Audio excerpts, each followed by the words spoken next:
I spent 6 months plotting revenge against my neighbor's son for parking in my spot. I documented everything. I called code enforcement. I reported 14 violations. I got them evicted. I finally won my parking spot back. But then I opened my mailbox and found a letter from his mother. What I read made me realize I wasn't the hero. If only I knew. Welcome, this is Voice of Deborah. And if you're joining us for the first time, please hit the subscribe button. What I'm about to tell you happened to me, and it changed everything I thought I knew about being right. I'm 62 years old now. I've lived in the same apartment building for 17 years. Unit 4B, reserve parking spot number 12, right there in the lease, right there on the little metal sign bolted to the concrete wall.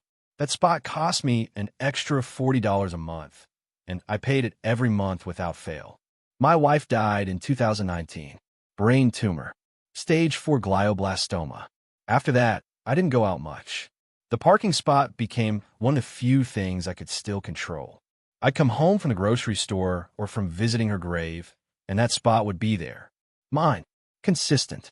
Then the Hernandez family moved into 6C in late 2022. Maria Hernandez, maybe 50 years old, and her son, Carlos. He was in his 20s. Drove a beat-up Honda Civic with a dented bumper and a missing hubcap. The first time he parked in my spot, I assumed it was a mistake. I left a note on his windshield. Polite. This is reserved parking for 4B. Please use visitor parking. The next day, he was there again. I knocked on their door. Maria answered. She was small, tired-looking. She apologized in broken English, said her son would move the car. She called him over. Carlos came to the door in sweatpants, looking at his phone. He barely glanced at me. My bad, he said. Didn't sound sorry, but he moved the car. For about a week. Then it started again. 2 times a week. Then 3. Then almost every day. I'd come home, and there he'd be, parked in my spot with the crooked bumper sticking out just slightly into the yellow line. I'd have to park in visitor parking, sometimes 2 rows over, carrying groceries in the rain. I left more notes. I knocked on their door again. Maria always apologized. Carlos always said, yeah, I'll move it. But he never stopped. I'm not a violent man. I'm not a yeller. But something about it got under my skin. It wasn't just the inconvenience. It was the disrespect, the entitlement. This kid, barely out of his teens, thinking the rules didn't apply to him, thinking I didn't matter. I started documenting everything. I bought a small notebook. I wrote down every date, every time I found his car in my spot. I took photos with my phone, time-stamped. I had 43 entries by March. I called the building manager. She said she'd look into it. Nothing changed. So I escalated. I called code enforcement. I walked around the property, looking for violations. Turned out the Hernandez unit had a broken porch railing. I reported it. I reported the stack of boxes on their balcony, possible fire hazard. I reported the oil stain under Carlos's car in the parking lot. 14 violations in total over 3 months. Carlos got fined twice. The building manager posted notices on their door. I watched from my window as Maria read them, her shoulders sagging. Good, I thought. Maybe now he'll learn. But he didn't. He kept parking in my spot. So I went further.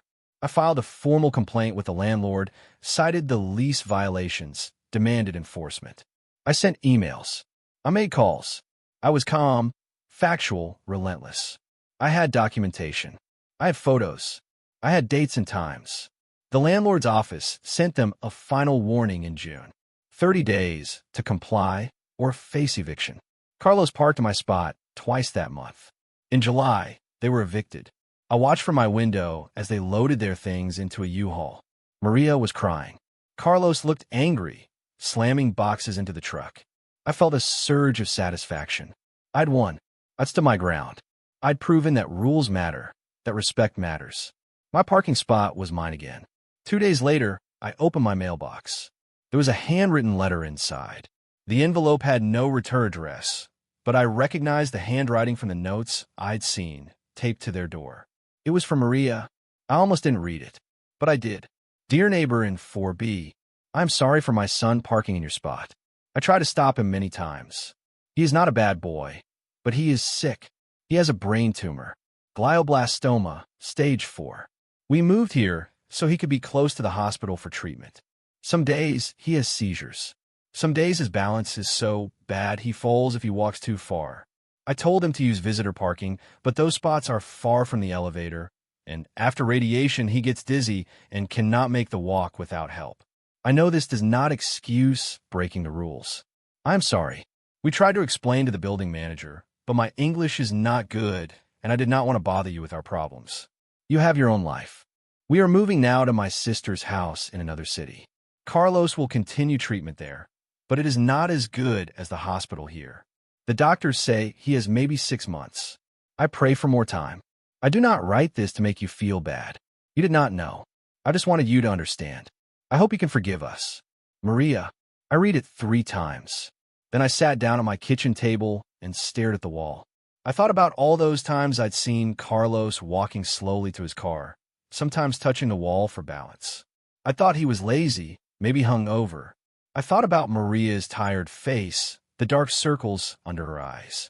I thought she was just making excuses for her son. I thought about the 14 violations I'd reported, the fines, the eviction. I thought about my wife, Sarah, how in her last months I'd parked illegally at the hospital 9 times because the lot was full and needed to get to her before she forgot who I was. The tumor had taken her memory first.